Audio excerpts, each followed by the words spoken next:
每一天，牧师甲你做伙祈祷。今仔日是9月28。马太福音7章12节安尼讲，所以恁爱人安怎对待恁，嘛着安尼对待因。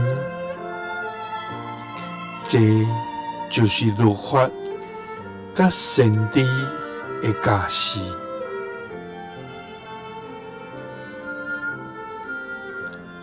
三甲来祈祷，爱人安怎对待阮，就爱阮先安尼对待人的天父。愿感谢你，主啊！我要日日向你献上敬拜甲颂赞。你是圣洁、公义、无阻碍的上帝，主啊！你的智慧无穷尽，你的道路远过阮的道路，你的意念远过阮的意念。主啊，感谢你伫基督的内面，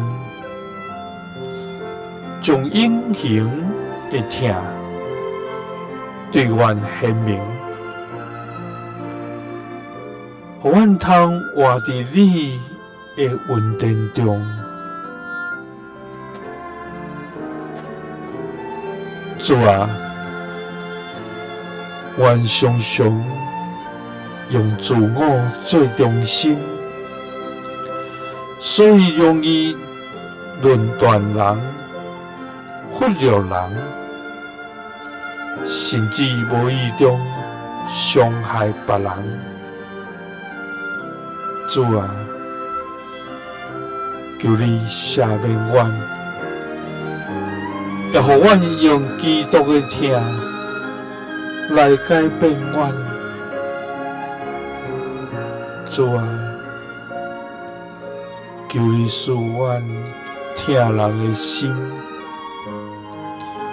因为律法甲先知有教示，